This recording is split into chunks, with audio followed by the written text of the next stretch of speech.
Imagine an amazing stash of old photos that you can add to. And compare how the world looks today to how it used to look.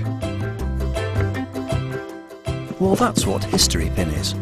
It's all based on a giant map that thousands of photos are being pinned to, and stories behind them shared. You can search it not only by place, but also by time. So you could find photos of, say, Brooklyn Bridge in 1899, or Soviet soldiers in Red Square in 1969, or in your own area in, say, 1910.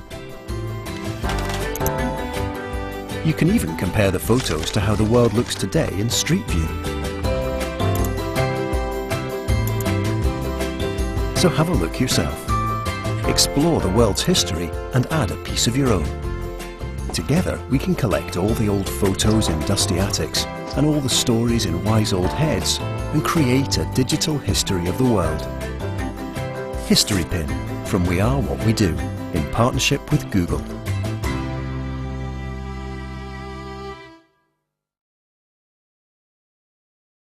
Plan a day.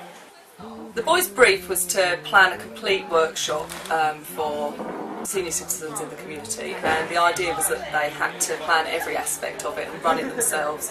So first of all they had to learn how to use History Pin and upload the photos and explore the site.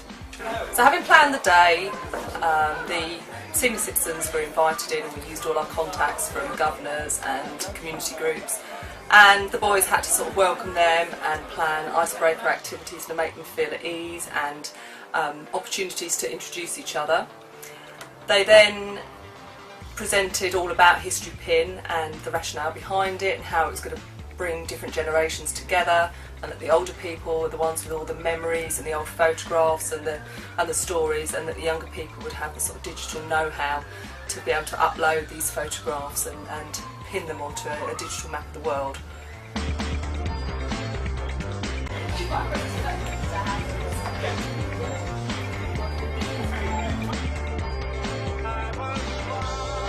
And what we're going to do, we're going to get up on our feet and we'll anti-clockwise around the table. And when I say go, you're going to stop. And when I say stop, you're going to go. So it's like an opposite game. Go. Stand your feet. Clap. Go. Oh. Each of the Year 8 boys paired up with one of our guests, and they had to look at their photographs and ask lots of questions to find out the stories behind these photographs. And certainly our guests really enjoyed sharing these memories and talking to the boys about their lives and where they've been in the world and what they've been doing. And the boys were genuinely interested and enthusiastic about hearing all these stories.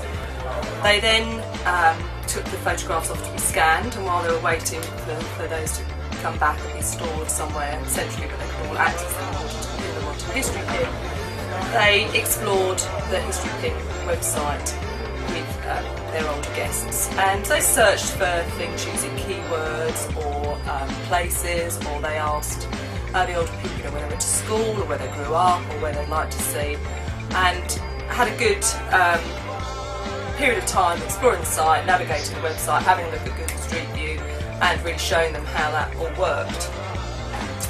Then once all the photographs had been scanned, they uploaded them.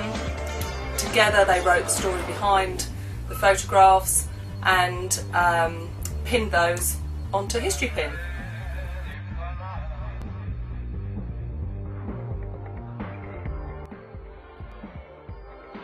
Okay, the photo was taken by my wife at 1990 when she was invited to sing as part of a choir that she was then a member of at the ceremonial opening of the Dartford Bridge, which was done by Her Majesty the Queen.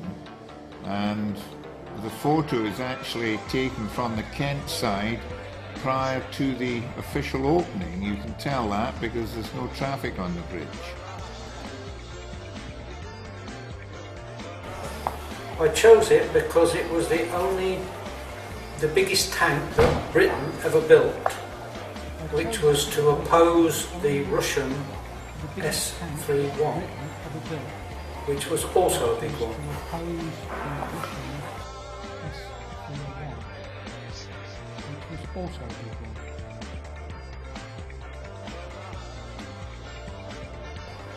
Today I've been with Alan and Kevin, the guests that have been in the school with me. We've been on History Pin posting some of their old pictures that they have their best memories on. My elder person had a picture of Buckhaven bathing pool in 1920s, 1930s. He was very interested in learning about the history behind it.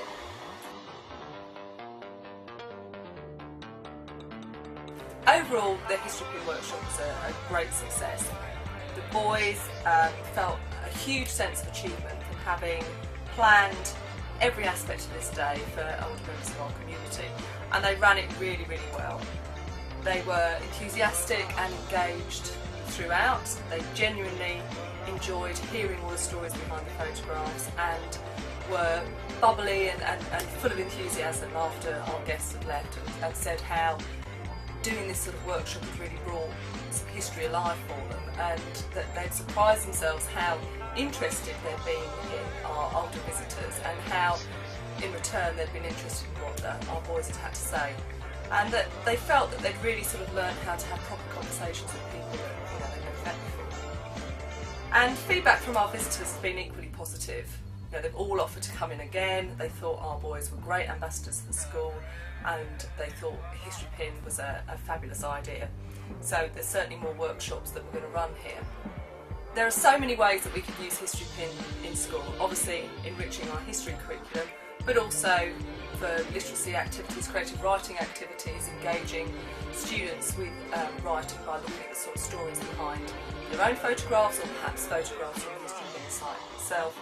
And there's huge potential for engaging on our local community and indeed the wider community by running similar sorts of workshops, perhaps with our primary schools, perhaps with other sort of community groups. It would be fantastic if we could run a really big event where we are archiving all the old photographs of Billericay and our local community and pinning all those on History Pin. 3, 2, 1. The Billericay School History